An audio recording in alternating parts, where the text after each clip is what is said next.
Let's begin by telling you that President Bola Tinubu has arrived at Addis Ababa, the Ethiopian capital, to participate in the 38th ordinary session of the Assembly of the African Union Heads of State and Government. Special advisor to the President on Information and Strategy, Bayo Onanuga, disclosed this in a statement signed in the early hours of Friday. He said the President was received by the airport, by the Ethiopian Deputy Chief of Protocol, Eshetu Legese, the Minister of Foreign Affairs, Yusuf Tuggar, and the charge d'affaires of the Nigerian Embassy in Ethiopia, Nasir Aminu. This year's AU Summit, slated for February 14 to 18, 2025, focuses on repatriatory justice and racial healing among member states. Away from that, economists and members of the organized private sector have begun commenting on the 2025 budget passed by the National Assembly on Thursday. Some of them commended the government for its bold stance on the budget, while others expressed reservations regarding how it would be funded. They acknowledged the budget as necessary for economic growth, but decried the cost of financing and how it posed the risk of heightened inflation. The budget was passed following the concurrence on the bill by the Senate and House of Representatives during their separate plenary. Nigeria's National Assembly has approved a record-breaking 54.9 trillion naira budget for the year 2025. And this amount surpasses the initial proposal of 54.2 trillion naira by 700 billion naira. The budget allocated 3.6 trillion naira to statutory transfers, while debt service stands at 14.3 trillion naira. Recurrent expenditure is put at 13.6 trillion naira, while capital expenditure is 23.9 trillion naira. President Bola Tinubu had requested the budget increase from 49.7 trillion naira to 54.2 trillion naira, citing additional revenue generated by key government agencies. Away from that, airline operators in Nigeria have called on the federal government to make available a single window source of loans with low interest rates to support the operations. This was during a retreat in Abuja for operators, where they expressed worry at the non-availability of affordable resources or funding to expand their businesses, saying this puts them at a disadvantage when competing with their foreign counterparts. The government should consider a single window source of loan for the aviation industry. We don't need grant. We don't want government to give us money free of charge. But aviation is one all over the world. We're competing with other operators who have access to loans at 2-3%. If you have to go to the bank today for commercial loan, it should not be anything less than 30%. The profit from aviation is very, very minimal. We can't even survive with that. If something is not done, it will mitigate, and obviously it will continue to suppress our opportunities to maximize the benefit of this beautiful policy of the President of the Federation, which is being championed by the Minister of Aviation. And back to the 54.19 trillion naira budget that has been passed by the National Assembly. We have, of course, a guest who will be sharing his thoughts on this. That is Dolawan Olojede. Olojede is a financial management consultant. Thank you so much, Mr. Olojede, for joining us. Yeah, thanks for having me. So let's start with your general view on the budget. Okay. First, I'm surprised that we're back to not being able to pass our budget by the end of the year.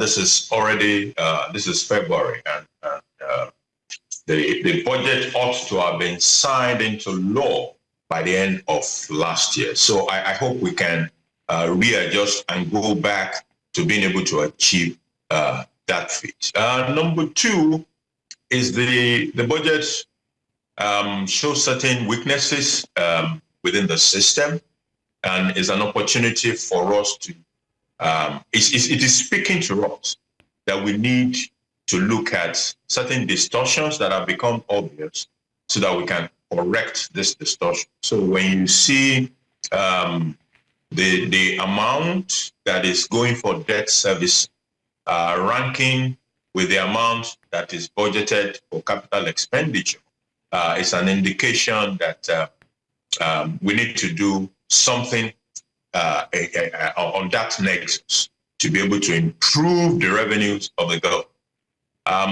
Contrary to some popular beliefs as well, I also think that the budget is still a very tiny amount, considering the size of the country and the population that we are told live in Nigeria. The education budget, that's what I've been using as my reference very recently. The education budget of South Africa for 2024-25 is an equivalent of about 25 trillion naira education budget. So, and that is a country of 60 million people. So the message there is that it should cause us to ask certain questions. For example, Nigeria is said to have regained its position as the largest economy in Africa. As the largest economy in Africa, how come our total budget is still 54 trillion naira? When a country with a smaller economy like South Africa, with 60 million people, is able to do about 3 or 4 times that number, it should cause us to ask certain fundamental questions. So I also have issues around whether we have approached our budget as a true planning document, or whether we just see it as an authority to spend, an appropriation document. That's something that authorizes people to spend. Since they say, "Oh, I can't spend if it is not in the budget." So, and there are elements within that budget system that shows that we lean more towards the latter, in which we see the budget as an authority to spend rather than a proper planning document. So those will be my initial thoughts about. So what about the projections contained in the budgets? Do you share concerns that it's probably a little bit too ambitious? There are a few very ambitious things about the budget. For example, we're talking about inflation, going down all the way to 10% or thereabout. I think it's a bit ambitious. I'm not sure we can achieve 15% in 2025. Maybe more realistically, if we can move from the 34, 35, all the way down to the 20s, it would have been a great achievement. But 15 is ambitious. Another assumption that may be a bit ambitious is a 2.06 million barrels per day of crude production. It is true that our crude production is starting to rev up, and we can congratulate ourselves on that. I still remember vividly that sometimes in 2022, our crude production went all the way down to below 1 million. We got as low as 930-something thousand barrels. But currently, we are doing in the neighborhood of about 1.5 million barrels per day. So that's a significant increase over that period. But can we take it further from 1.5 to 2 million this year?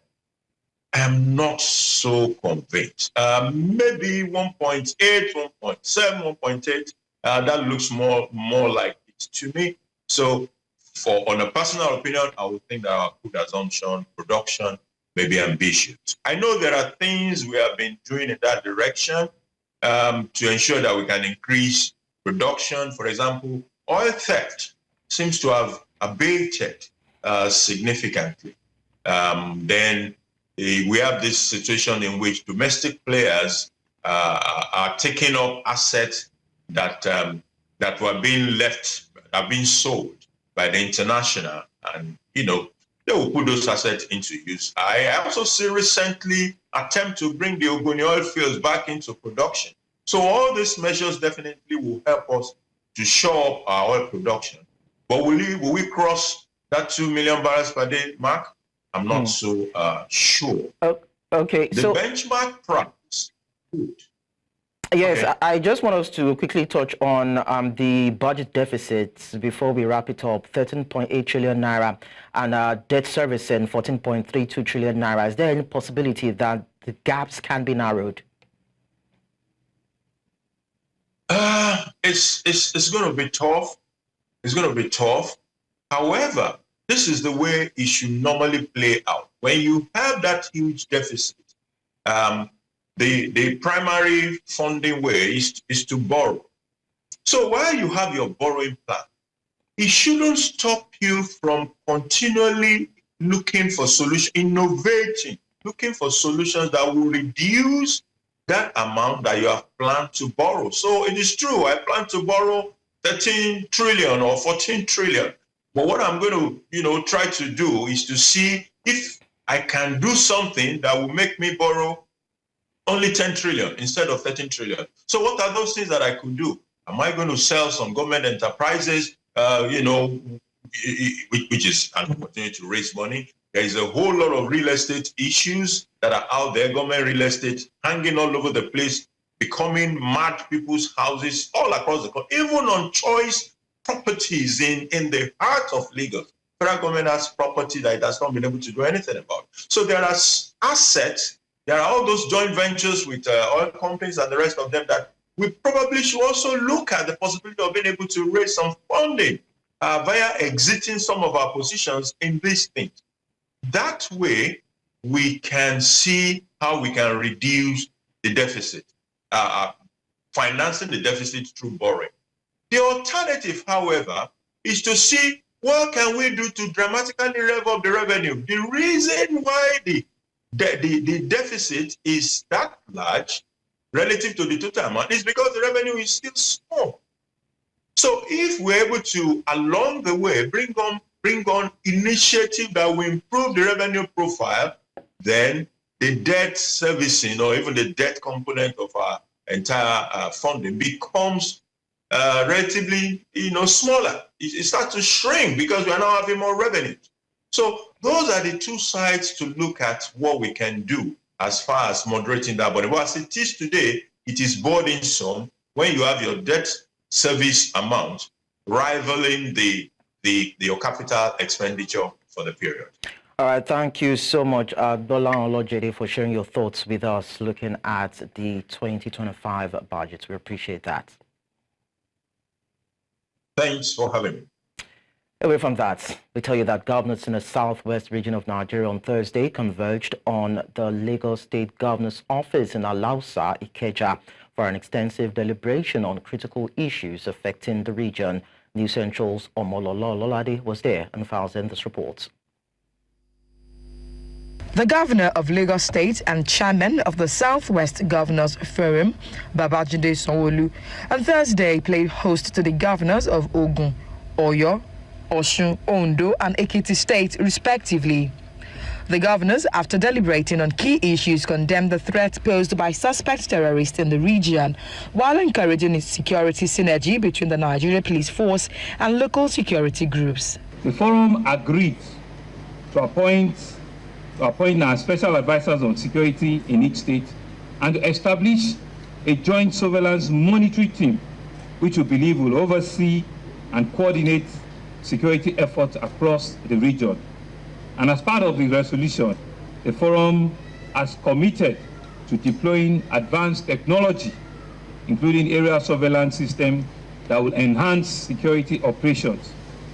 Additionally, the forum resolved to strengthen intelligence gathering by fostering a collaboration between our state security operatives, local security network, and of course the federal enforcement authorities.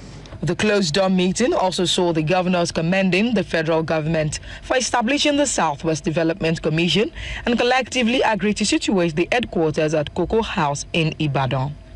They also resolved to curb food price inflation, among others.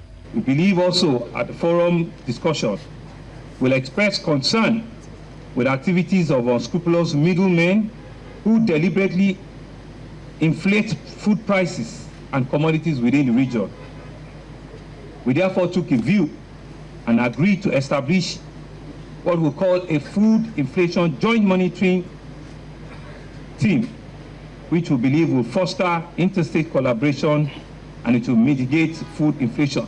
We also went further to jointly set individually logistics hub, as a means of ensuring, food security, food adequacy in each state, but also working collaboratively as a region together. The 11-point communique after the meeting that lasted for almost 4 hours includes commendation of President Bola Tinubu in the sustained supply and distribution of petroleum products and the student loan scheme, as well as congratulating Lucky Ayedatiwa on his victory in the Ondo State governorship election held in November 16, 2024. In Lagos for News Central, I am Omolola Ololade. From the southwest, we take you to the eastern part of the country where a southeast women group, Igbo Women Assembly, has called for an end to the alleged extrajudicial killings in Anambra State by the state-owned vigilante group, otherwise known as Agune Chemba. The national president of the group, Nneka Chimezie, on Thursday in Umuahia, says innocent people may be wrongly harmed by operatives if the trend is unchecked. She calls on Governor Chukwuma Soludo to wade into the matter. We are not saying that the governor should not fight to secure the state. But please, arresting people and killing them is wrong. These are our youth. Even if they commit crime, we can arrest them and rehabilitate them, just like they do Boko Haram. Now, Agune Chemba cannot just go out there. We had a report of 2 young men working in a site and they were shot and killed. Now the question is, did these people open fire? Why didn't they arrest them, hand them over to the police to try them? I've seen on social media where they will pack over 50 youths in a truck and call them criminals. I hope they will not pack them to go and shoot. We are using this opportunity to call on the governor of Anambra State, Governor Charles Soludo, to please look into the activities of the Agune Chemba. We are very happy, about the cleansing, about trying to fight crime in Anambra State. But for any innocent man to die, I don't know the kind of crime you are fighting for an innocent man to lose his or her life. Meanwhile, the Nigeria Police Force has refuted reports alleging that 3,907 firearms are missing from its inventory, calling the claims misleading and inaccurate. In a statement on Thursday, Force spokesperson Muyiwa Adejobi dismissed the said claims, noting that the allegations were misleading at best. Adejobi acknowledged that the police faced challenges during civil unrest, including attacks on armories, the killing of officers, and the looting of weapons. However, he stressed that significant efforts have been made to recover and account for lost firearms, with many already returned to the police armories. Still on security concerns, residents of Benin Magaji and Kaura Namoda local government areas say a new terror group has come to the town. This is despite claims by the Nigerian military that it has completely eliminated a good number of terrorists. The locals alleged that the group Dansadi is being led by a local resident. Some of them spoke to News Central Television, saying that Kuriya Madaru, located in Kaura Namoda local government area, and Yarkudu, located in Benin Magaji local government area, have continued to suffer from terrorist activities. We'll now go on a break on the news. When we return, Ekiti Magistrate Court dismisses alleged defamation suit against Dele Farotimi. The details will come your way in a bit, so stay with us. Let's now look at legal matters. A magistrate court sitting in Ado-Ekiti, Ekiti State, struck out defamation charges filed by the police against a rights activist, Dele Farotimi, at the instance of Afe Babalola.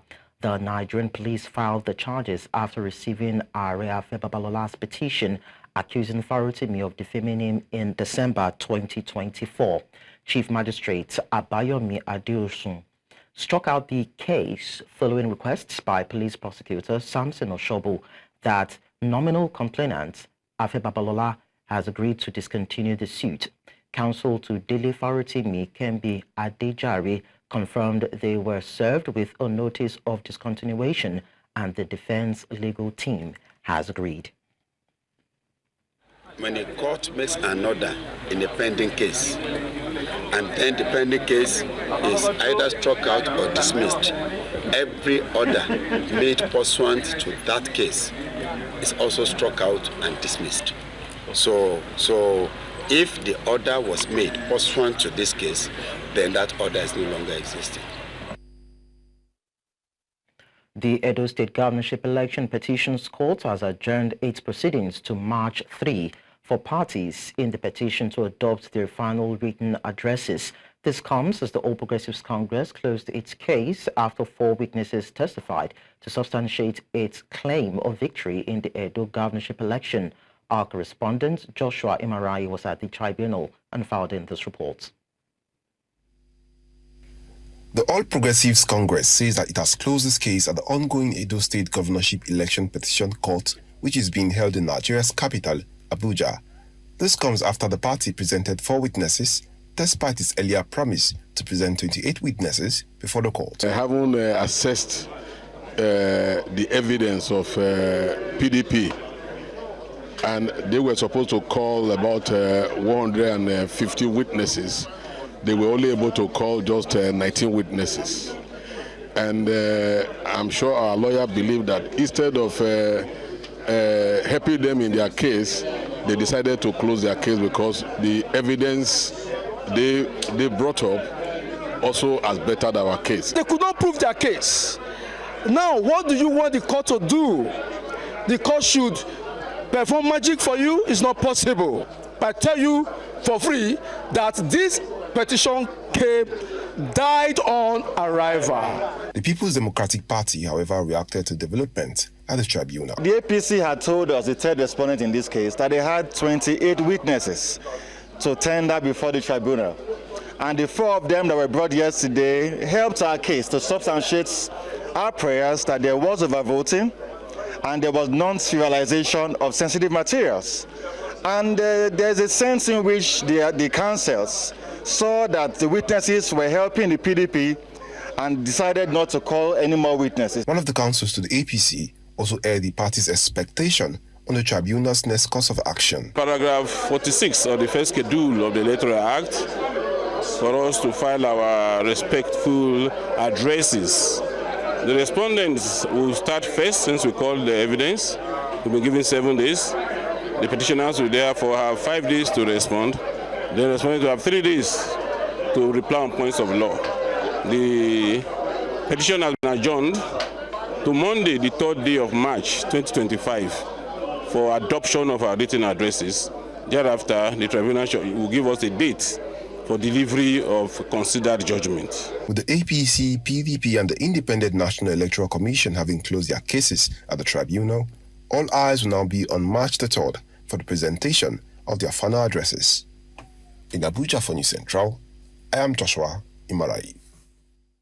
Away from that to Telecom's boycott, the Nigerian Labour Congress has called on Nigerian workers and citizens to boycott the services of telecom operators daily between 11 a.m. and 2 p.m. starting today in protest against a recent telecom's tariff hike.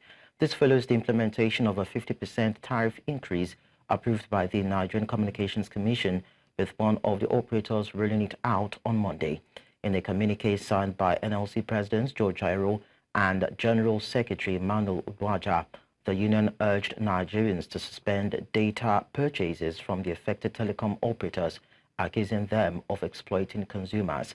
The NLC has also warned that if the companies fail to revert to the old tariff by the end of February 2025, a full-scale shutdown of the operations nationwide will begin on March 1.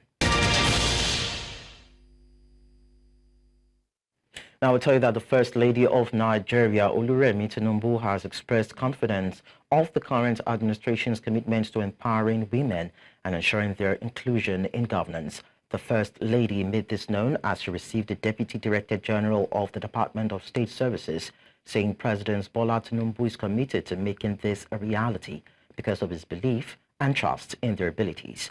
The DSS chief assured the First Lady of the resolve of the service to live up to their responsibilities and ensure that the nation is free from insecurity. I would like you to know that the service is really making all efforts to make sure that the nation is secure. We fight day and night, and that's why, this aspect of Lakurawa, we have people going around to having covert operation to make sure that the nation is secure for peaceful governance. I'm so delighted that this is the first time ever that we have this position ceded to a woman. And I didn't have anything to do with it.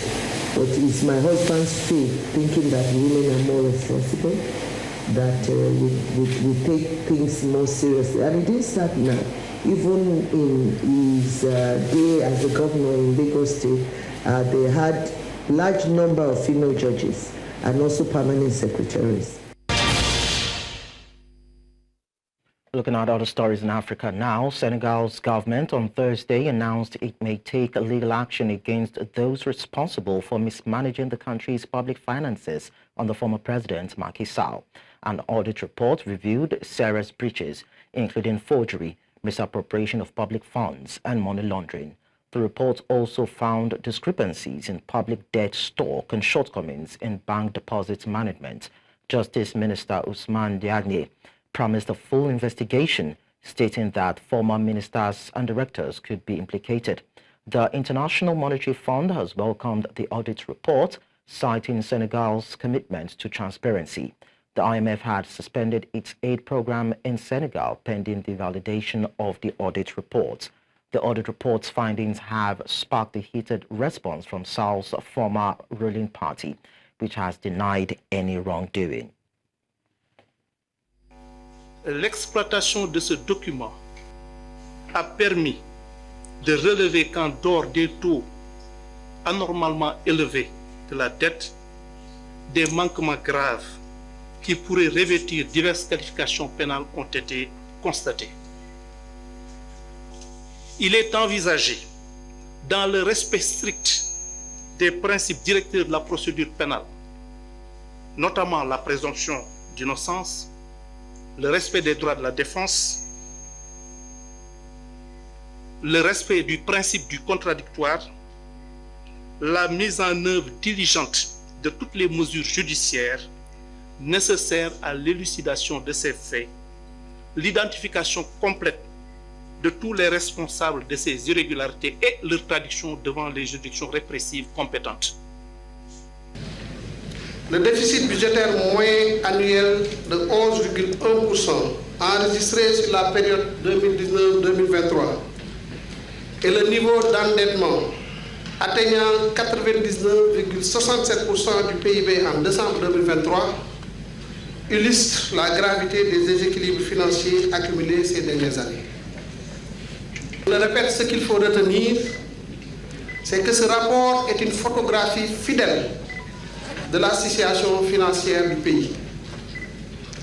Il confirme et valide les constats établis par l'Inspection générale des finances et met en lumière des insuffisances qu'il est désormais impératif de corriger avec rigueur et détermination.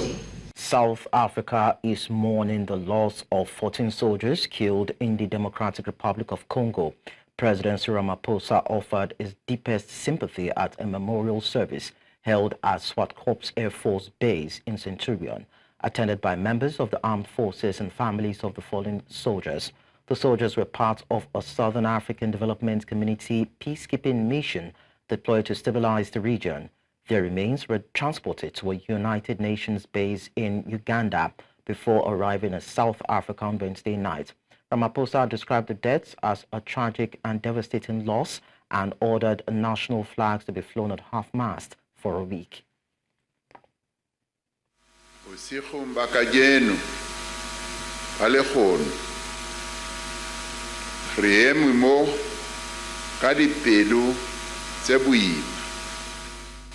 Our nation is in mourning for these brave souls who lost their lives in defense of our brothers and sisters in the Eastern DRC. On behalf of the people of the Republic of South Africa, I offer my profound and deepest sympathies to the families of our fallen soldiers. They lost their lives in defense of the defenseless. Yes, our fellow Africans, even if they may sound like they are in faraway countries, they are still Africans.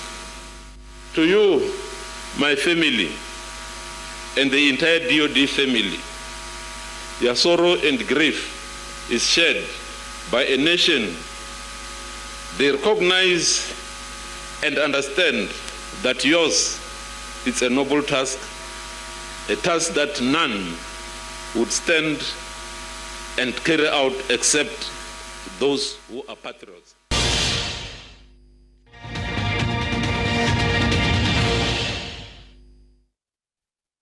Outside of Africa, we tell you that President Donald Trump has outlined plans to impose reciprocal tariffs on U.S. trading partners, escalating the trade war. The new policy targets countries that charge high tariffs on American goods, with particular focus on the European Union, India, and Brazil. The tariffs will be tailored to each country's trade practices, with duties to be introduced as early as April. Although Trump acknowledged that these could raise domestic prices in the short term, he remains confident that the measures will ultimately reduce costs. Economists warn that the tariffs could increase inflation and slow economic growth, particularly as U.S. importers face higher prices. Critics argue that the move may violate World Trade Organization norms, raising concerns about broader global trade instability. I have decided, for purposes of fairness, that I will charge a reciprocal tariff, meaning whatever countries charge the United States of America, we will charge them, no more, no less. In other words, they charge us a tax or tariff, and we charge them the exact same tax or tariff. Very simple. In addition, we will make a provision for subsidies provided by countries in order to take economic advantage of the United States, which a lot of countries do, including our allies. Our allies, in many cases, are worse than our enemies in this, having to do with trade. You know what, Mr. President, because of these tariffs, who do you think voters should hold responsible? Oh, I think what's going to go up is jobs are going to go up, and prices could go up somewhat short term, but prices will also go down.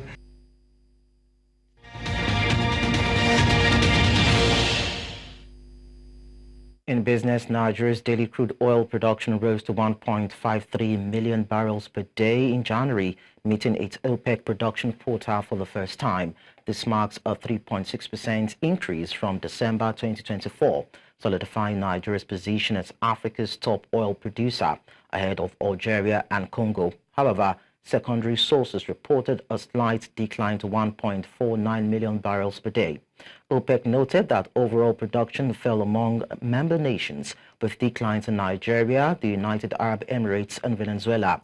The report also highlighted that Nigeria's output is expected to rise further as the Dangote refinery nears full capacity.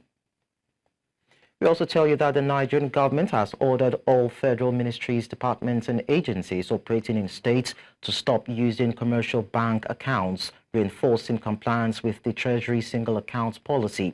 The directive, issued by Accountant General Dr. Oluwatoyin Madin, mandates strict adherence to financial management reforms, with exceptions requiring presidential approval. She urged federal pay officers to ensure transparency and accountability, warning against violations. The government is also constructing new federal pay offices to address operational challenges. The directive aligns with ongoing efforts to enhance financial discipline and regulatory compliance across federal agencies.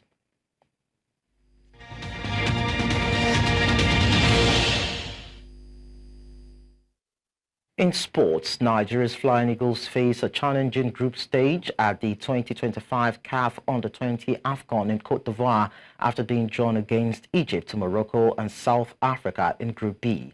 The seven-time champions will prepare with a tour of Egypt, where they will play two friendlies against the Junior Pharaohs on February 25 to 27.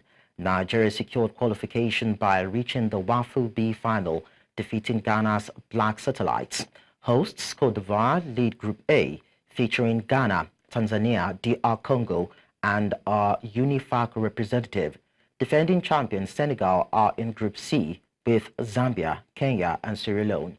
The tournament runs from April 26 to May 18, with 13 teams competing for 4 spots at the FIFA Under-20 World Cup in Chile. Chelsea manager Enzo Maresca has confirmed Philip Jorgensen has replaced Robert Sanchez as the club's first-choice goalkeeper. The 27-year-old Sanchez has struggled with costly errors this season, including a defeat to Manchester City. Jorgensen was preferred in the 2-1 win over West Ham United, but Sanchez returned for the FA Cup loss to Brighton. Maresca emphasized stability in selection, confirming Jorgensen as his current number 1. Chelsea, who are 4th on the table with 43 points, will feature in an away game to 10th-placed Brighton.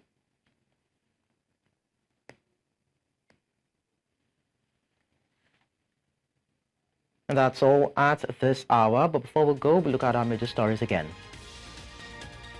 Tinubu arrives Ethiopia for 38th ordinary session of the African Union Heads of State and Government. Southwest governors demand enhanced security to establish joint surveillance team. We also told you that South Africa mourns 14 soldiers killed in the DRC. Don't forget to watch News Central live on DSTV channel 422, Star Times, channel 274, Avo TV, and YouTube. Many thanks for watching. I am Likon Obabanjo.